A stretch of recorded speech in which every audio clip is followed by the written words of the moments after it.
Greetings mga migs! Welcome back sa Buhay na Salita TV. So heto na naman tayo sa ating episode na Tanong Mo, Sagot Ko. Susubukan kong sagutin ang mga katanungan with regards to spiritual and esoteric topics. Kung hindi kayo magiging kontento sa aking sagot, pwede nyong ilagay ang inyong mga opinion dyan sa comment section. At sa mga subscriber ko naman at sa mga hindi pa subscriber, pwede kayong magtanong at pag-usapan natin yan sa susunod na video. So kung bago ka pa lang sa channel na ito, please tulungan niyo ako lumago aking YouTube channel. Please paki-subscribe po, paki-like ng video, and don't forget to hit the notification bell para updated kayo sa ating mga future topics. So wag nating patagalin, magpatuloy na tayo.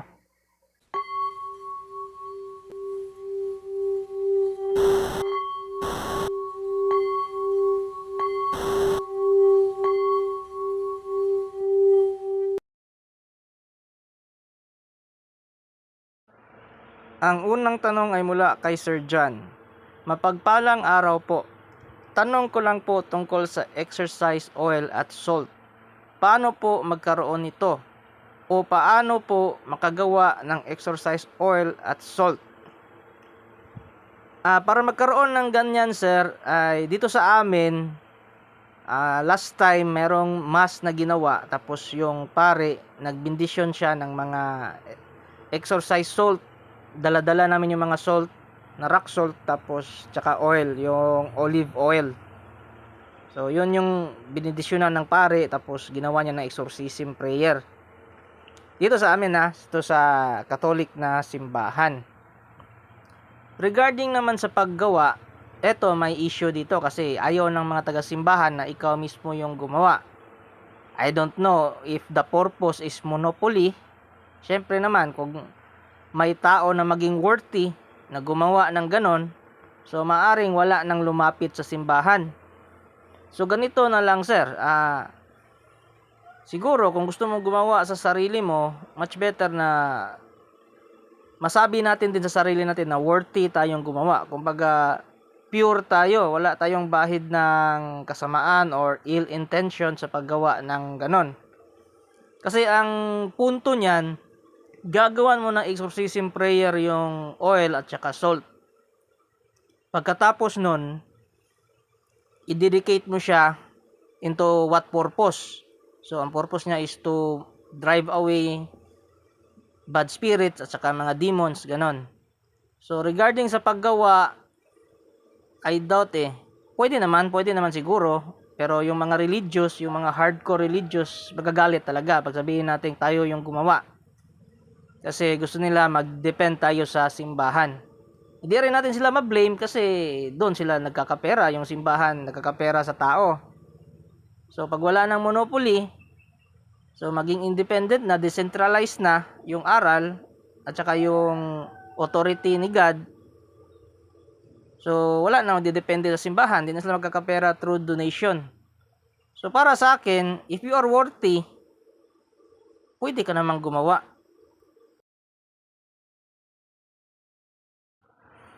Ang pangalawang tanong ay mula kay Mac 277. Idol, may dasal pa sa San Benito na sa pagtanggal ng yanggaw. Ito medyo controversial ito. Pero meron akong isi-share na istorya. Ito nangyari yata sa Bohol yun, kung hindi ako nagkakamali, kay Father Gokotano. So sa analysis ko doon, yanggaw yun. Kasi meron silang ginamot na babae. Babae yata yun. Hindi ko nagkakamali. So, pasensya na ako, medyo kulang-kulang information ko. Yung punto lang ng information yung nakuha ko Kasi yung babae na yon, yung tao na yon, ginawa nila ng exorcism prayer. Pagkatapos, sumuka ito ng ibon na itim. So, para sa akin, isa na yon sa suspected na yanggaw or aswang na mismo kasi ibon na hindi na sisiw. So, napasukan nila gamit ang exorcism prayer. Hindi gamit ang mga occult prayer. Alam nyo kasi sa occult, kaya sa iba't ibang karamdaman, iba't ibang orasyon, it's because bawat orasyon may spirit guide na mga espiritu, tinatawag nilang sikretong pangalan ng Diyos. Pero sa mga Kristiyano at sa mga nagsasaliksik, hindi yan iisang Diyos. Iba't ibang espiritu yan, iba't ibang antas yan ng mga fallen angel. Kaya iba't ibang orasyon sa iba't ibang sakit kasi may mga fallen angel na mas mababa yung antas compare doon sa nilalabanan mong Yanggaw. So mas mataas ang demonyo na guide ng Yanggaw. So kaya gagamit ka ng iba na namang orasyon. Ang exorcism prayer kasi hindi ka tumatawag ng mga orasyon na guided ng mga fallen angels o mga espiritu. Ang exorcism prayer kasi ay humihingi ka ng authority ni God or si God mismo ang tinatawagan mo para paalisin mo yung nasa loob ng katawan ng isang tao. So balik tayo sa tanong mo, kung pwede ba ang San Benito? Kung malakas ang pananalig mo at kung ang nasa utak at sa puso mo ay ang totoong Diyos, hindi yung mga Diyos-Diyosan, mga sikretong pangalan, pwede mo yung magamit panglaban sa Yanggaw. Kasi, ang nasa basag ng San Benito ay exorcism prayer yan. Yung iba, sinasabi, bawat exorcism prayer, iba't ibang antas yan. Mali. Depende yan sa inyo, sa paniniwala nyo. Sabihin natin na sa ganitong exorcism prayer, mas paniwala ako kasi santo ang gumawa. So yung power of thought nyo, nadadagdagan na ang lakas ng prayer na ginagamit nyo kasi dahil yan sa faith at tiwala nyo. So ito yung may papayo ko. Kahit anong prayer ang gamitin nyo, basta yung puso at isipan nyo naka-predetermine na doon sa Diyos. So, i-dedicate nyo na Diyos ang magtatanggal ng anumang pinsala na nasa katawan ng taong to, spiritually Kasi pag physical yan, meron tayong mga doktor. So, balik tayo doon sa punto mo, sa question mo. Pwede ang San Benito basta yung pananalig mo mahigpit. Kasi meron nang nangyari, 'di ba? Meron nang napatunayan ang mga pare doon sa Bohol na isang babae, ginamitan nila ng exorcism prayer, sumuka ng ibon. Pero kung mas tiwala kayo sa occult, wala na akong magagawa dyan. Buhay nyo naman yan gawin nyo kung anong gusto nyo. Pero ito yung tandaan nyo. Tao nga, kapag humingi ka ng pabor, may kapalit. Espiritu pa kaya? Ito yung third question mula kay Ricky Rodillas. Kaibigan, paano po ba pagtapos ng debosyon? Ano ang isusunod ko? Ito mali yung tanong mo Dapat kasi bago ka magdebosyon, alamin mo kung ano ang purpose ng debosyon mo. Kasi ikaw na mismo ang makakasagot niyan kung ano ang susunod. So intindihin mo muna sa sarili mo, ano ang purpose ng debosyon mo? Para malaman mo din sa sarili mo, pagkatapos mo magdebosyon, ano ang susunod kong gagawin. Hindi ko na elaborate to kasi common sense na dapat to Pasensya na So dapat alam mo yung yung purpose mo. Sige na lang, magbigyan na ako ng example. So kung ang purpose mo, kaya ka nagdebosyon kasi gusto mo tumulong sa mga tao sa panggagamot espiritual. So, yan na yung purpose mo. Tapos ka na magdebosyon, edi subukan mo kung kaya mo na magpagana ng orasyon na panggagamot. Kung nakakagamot ka na, edi ituloy-tuloy mo lang yan. Nasa sayo na yan kung itutuloy mo araw-araw or Martes at Biyernes na lang. Pero para sa iba, yung mga dedicated talaga, hindi nila tinatapos after 49 days. Tinutuloy-tuloy nila habang buhay. So, nasa sayo na yan. Yun yung punto ko. Kung ano yung purpose mo dahil nagdebosyon ka, hindi pwedeng nagdebosyon ka lang dahil yan yung uso ngayon. So isipin mo sa sarili mo, ano ang dahilan bakit ka nagdebosyon? Yun lang. Ang next question ay mula ito sa Facebook. Nagtanong ito, sorry hindi ko na nakuha yung pangalan. Pwede po ba honor lang mag-bless ng Saint Benedict Medal using its exorcism prayer? So, ito yung sa unang question, medyo related ito. Siyempre sa mga religious, mga hardcore religious na supported nila yung simbahan, bawal yan. Kasi ayaw nila ng decentralization. Gusto nila yung mga tao dependent sa simbahan. It's because dyan kumikita ang simbahan through donation. So, technical tayo ha. So, deep dive tayo sa technicality. So, pwede ba na ikaw ang mag-bless sa sarili mong medal? Para sa akin to, opinion ko lang to. Bahala kayo kung iba yung opinion nyo. Para sa akin, pwede if you are worthy. Kung karapat dapat ka. Physically, malinis ka. So, it means nag-fasting ka.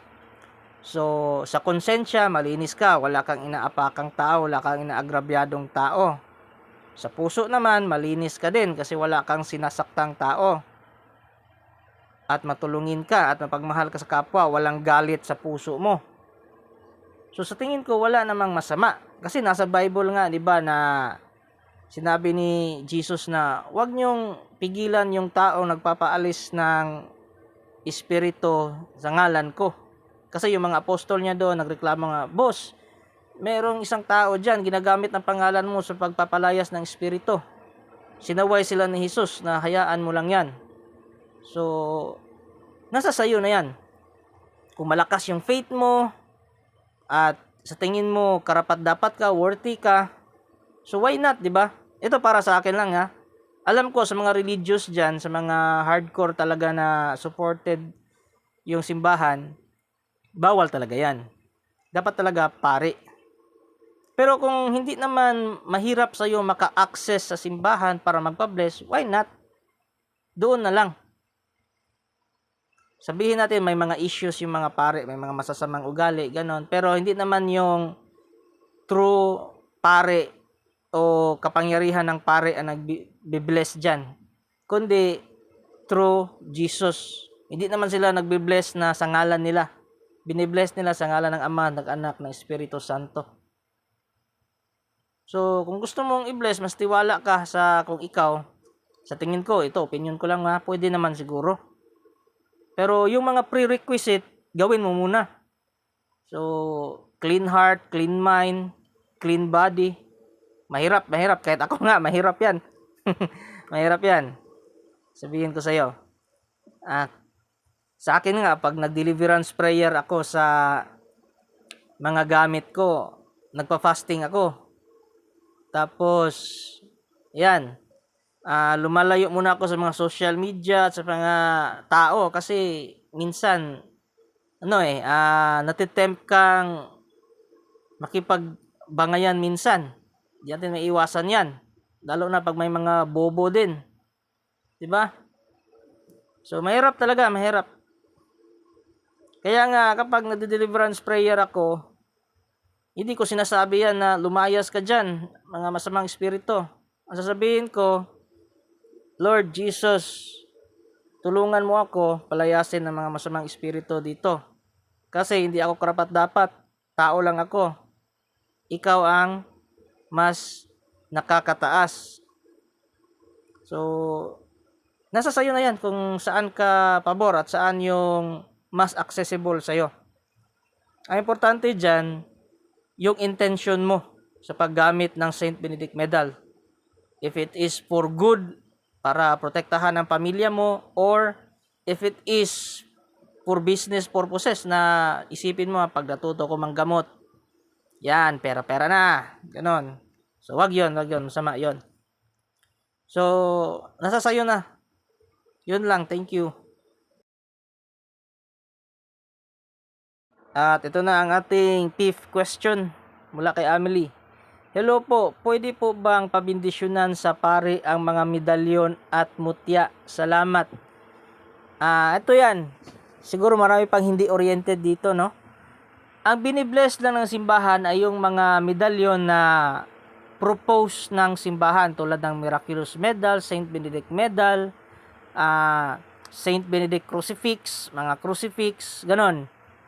Yung galing lang talaga sa simbahan.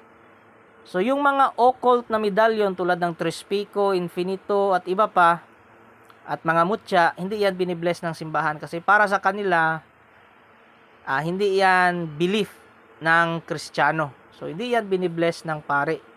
So, binibless ng pare yung mga imahe at mga medalyon na galing sa simbahan tulad na ribulto ni San Miguel, Mama Mary, Jesus, at saka mga saints, ganon.